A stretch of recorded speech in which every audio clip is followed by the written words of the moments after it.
તો સુરત મહાનગરપાલિકા આક્રમક તેવરમાં જોવા મળી રહી છે। વધતા જતા પ્રદૂષણને લઈને દંડ ફટકારવાની કામગીરી શરૂ કરાઈ છે। ધૂળ ઉડાડતી 145 કન્સ્ટ્રક્શન સાઇટને ₹44 લાખનો દંડ ફટકારવામાં આવ્યો છે। આ તમામ સાઇટ પર ગ્રીન નેટ, બેરિકેડિંગ, પાણીનો છંટકાવ જેવા માપદંડોના આધારે પેનલ્ટી આપવામાં આવી છે। નવા વિકસતા મોટા વરાછામાં 26 તો અઠવામાં 22 સામે કાર્યવાહી થઈ। હવા પ્રદૂષણની ચિંતા વચ્ચે રાજ્ય સ્તરે હાલ ડ્રાઇવની હલચલ જોવા મળી રહી છે।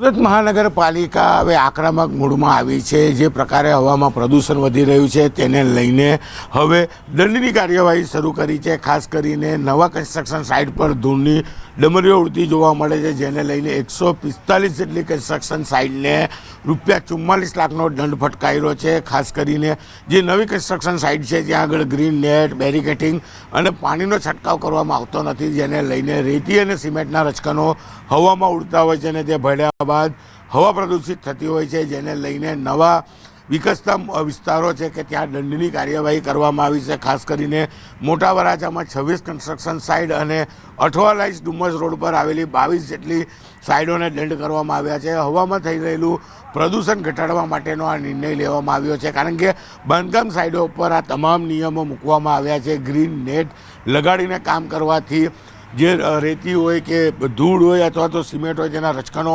હવામાં ના ભળે, પાણીનો છંટકાવ કરવાનો હોય, પણ આવા કોઈપણ નિયમો નવા કન્સ્ટ્રક્શન સાઇટ પર કરવામાં નથી આવતા, જેને લઈને મહાનગરપાલિકા હવે આક્રમક મૂડમાં આવી છે અને 154 જેટલી નવી કન્સ્ટ્રક્શન સાઇટ પર ₹44 લાખનો દંડ ફટકાર્યો છે। ખેડૂતો માટે આશીર્વાદ સમાન હોય છે, પરંતુ સુરેન્દ્રનગરના વઢવાણ તાલુકાના વાડલા ગામમાં અભિશાપરૂપ બની ગઈ છે। વઢવાણ તાલુકાના વાડલા ગામ પાસેથી પસાર થતી કેનાલમાં ગાબડા અને લીકેજના કારણે આસપાસના ખેતરોમાં પાણી ભરાઈ રહેતા ખેડૂતોને નુકસાની ભોગવવાનો વારો આવ્યો છે। કેનાલોના કારણે ખેડૂતોને સિંચાઈ માટે પાણી મળતું હોય છે। બોટાદ બ્રાન્ચની મુખ્ય કેનાલમાં ગાબડા અને લીકેજના કારણે અંદાજે 30થી વધુ ખેડૂતોની 200 વીઘાથી વધુ જમીનમાં વાવેતર કરેલ છે તે જણસમાં છેલ્લા 10 વર્ષથી સદંતર નિષ્ફળ આ પાક જઈ રહ્યા છે, કારણ કે આ મામલે અનેક વખત રજૂઆત કરવામાં આવ્યા હોવા છતાં તંત્ર કોઈ તસદી નથી લઈ રહ્યું। અધિકારીઓ સહિત સ્થાનિક ધારાસભ્ય અને રાજકીય આગેવાનોને પણ રજૂઆત કરવામાં આવી છે, તેમ છતાં મુખ્ય કેનાલનું રિપેરિંગ કરવામાં આવતું નથી, જેથી ખેડૂતોમાં રોષનો માહોલ છે।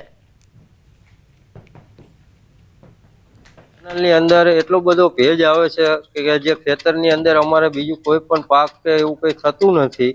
ટ્રેક્ટર ચલાવવા જઈએ તો ટ્રેક્ટર પણ ખૂંચી જાય છે અને અંદર એવા મોટા ગાબડા પડી ગયા છે કે અંદરથી એટલો બધો ભેજ આવે છે કે અમારા ખેતર બધી જમીન પડતર રહે છે અને આ વસ્તુ જે છે એ છેલ્લા 10 વર્ષથી આવું બની રહ્યું છે। મારે કેનલના નાના ગાબડા પડ્યા એનાથી ભેજના હિસાબે કંઈ થતું નથી અને કંઈ શિયાળુ પાકે નથી થતો કે નથી ચોમાસું પાક થતો, તો અમે શું કરીએ? હવે નાળાનો આવે છે અને કેનલનો આવે છે। હેઠેથી નીચેથી પાણી આગળ જે અમારે પડતર છે ને એમાં પાણી ભર્યું હોય એનો ભેજ આવે ચાલુ જ છે। ટ્રેક્ટર મારે કેનલ આવી ત્યારે એવું લાગ્યું કે હવે બબે નીબજુ આવશે, પણ કેનલ આવ્યા પછીથી કેનલ આખી ભરે છે તો ખેતરમાં એટલો બધો પાણીનો ભેજ આવે છે કે કંઈ પણ વાવવી તો પણ ઉગતું નથી અને ખેતરમાં પગ દેવી તો ખૂંચી જવાય છે। બ્રિજ અંગે મોટા સમાચાર સામે આવી રહ્યા છે। અમદાવાદ મ્યુનિસિપલ કોર્પોરેશને નિષ્ણાંતોની કમિટીની રચના કરી છે। તપાસ બાદ કમિટીએ બ્રિજ અંગે રિપોર્ટ સોંપશે। 5 દિવસ કમિટી અલગ અલગ ટેકનિકલ એક્સપર્ટ પાસેથી રિપોર્ટ માંગશે। બ્રિજના 2 સ્લેબને જોડતા ભાગમાં તિરાડ પડી છે। આ તિરાડના પગલે બ્રિજનો એક ભાગ બેસી ગયો છે। બ્રિજના કુલ 72 મીટર લાંબા સ્પાનમાં ખામી ઊભી થઈ છે।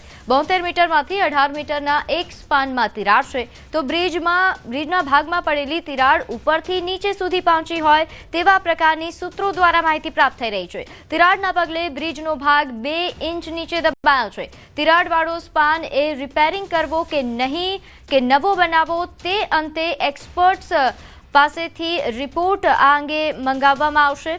એક્સપર્ટ્સના રિપોર્ટ બાદ આખરી નિર્ણય કરવામાં આવશે. હાલ પૂરતો બ્રિજ સંપૂર્ણ રીતે અવરજવર માટે બંધ રહેશે. જ્યાં સુધી બ્રિજનો નિર્ણય નહીં લેવાય ત્યાં સુધી બ્રિજ સંપૂર્ણપણે બંધ રહેશે.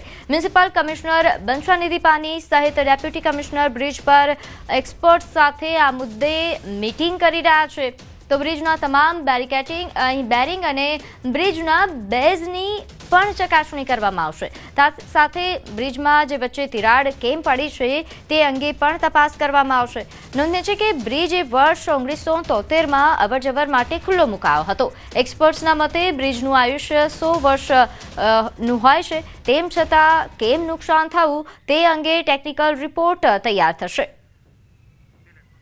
તો તપાસ બાદ કમિટી બ્રિજ અંગે રિપોર્ટ સોંપશે. રાજ્ય સરકારે પણ રિપોર્ટ અહેવાલ મંગાવ્યો છે.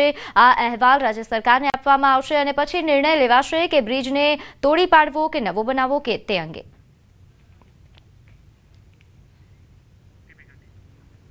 તો સુભાષ બ્રિજ અંગે ન્યૂઝ 18 ગુજરાતી પર મોટી ખબર. તિરાડ મુદ્દે રાજ્ય સરકારે પણ અહેવાલ મંગાવ્યો છે. રાજ્ય સરકારે કમિશનર પાસે માહિતી માંગી. રિપોર્ટ આવ્યા બાદ રાજ્ય સરકારને જાણ કરાશે. આખરી નિર્ણય રાજ્ય સરકાર કરશે.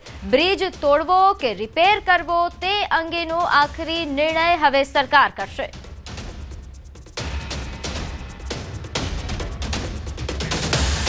તો સુભાષ બ્રિજ કે જ્યાં તિરાડો પડતા જ હવે તપાસનો ધમધમાટ શરૂ થયો છે. નોંધનીય છે કે અહીં અમદાવાદ મ્યુનિસિપલ કોર્પોરેશન દ્વારા તપાસ કમિટીની રચના કરવામાં આવી છે. નિષ્ણાતોની એક કમિટી તૈયાર કરવામાં આવી છે. આ નિષ્ણાત એ 5 દિવસ સુધી તપાસ કરશે, અહેવાલ બનાવશે કે આ બ્રિજમાં ખામી પાછળના શું કારણો છે અને હાલ આ બ્રિજની જે પરિસ્થિતિ છે તેને જોતા આ બ્રિજને રિપેર કરવો કે પછી આને તોડી પાડવો તે અંગે અહેવાલ તૈયાર થશે.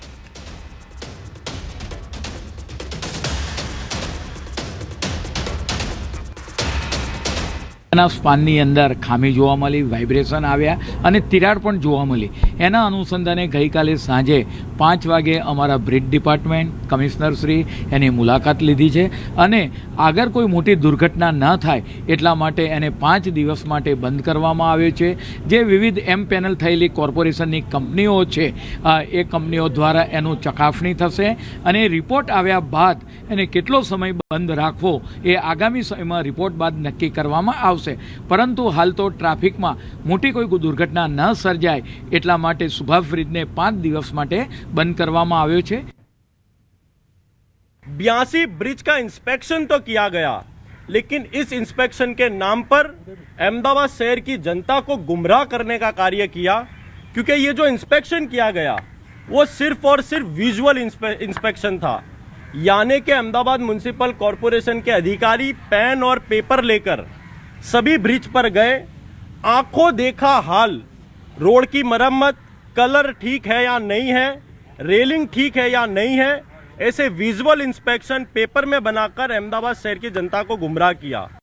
અમદાવાદનો મુખ્ય બ્રિજ એટલે કે સુભાષ બ્રિજ અને આ સુભાષ બ્રિજ છે ગઈ સાંજે એક તરફનો ભાગ છે તે બેસી ગયો અને ત્યારબાદ જે બ્રિજ છે તેને બંધ કરી દેવામાં આવ્યો છે. લોકોની અવરજવર માટે, વાહનોની અવરજવર કરવા માટે આ બ્રિજને અત્યારે બંધ કરી દેવામાં આવ્યો છે અને હવે અમદાવાદ મ્યુનિસિપલ કોર્પોરેશનની ટીમ દ્વારા પણ આરએનબીની ટીમ દ્વારા આ સર્વે કરવામાં આવશે કે આ જે ભાગ બેસી ગયો છે તે ભાગનું કેટલું સમારકામ કરવું જોશે. પરંતુ જ્યારે ગંભીરા બ્રિજ તૂટ્યો અને ત્યારે રાજ્યભરના જે તમામ બ્રિજો હતા તેનું ફિટનેસ ચેક કરવામાં આવ્યું હતું અને ફિટનેસમાં પણ ઓકે જ રહ્યો હતો આ સુભાષ બ્રિજ. પરંતુ અત્યારે જે રીતે જોઈ શકો છો કે અચાનક જ આ એક તરફનો ભાગ છે તે બેસી જવામાં આવ્યો છે. ખાસ કરીને સમયાંતરે છે સમારકામ પણ થતું હોય છે, પરંતુ આ બ્રિજમાં એક પછી એક બ્રિજમાં જોવા મળી રહ્યું છે કે ક્યાંક ને ક્યાંક ખામીઓ સર્જાઈ રહી છે.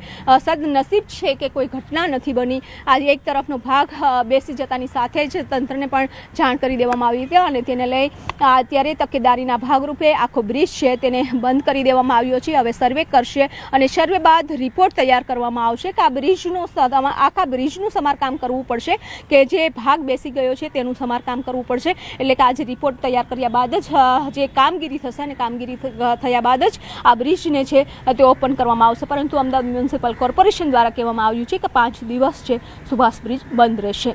કેમેરામેન પ્રકાશ દેસાઈ સાથે વિભુ પટેલ, ન્યૂઝ 18 ગુજરાતી, અમદાવાદ.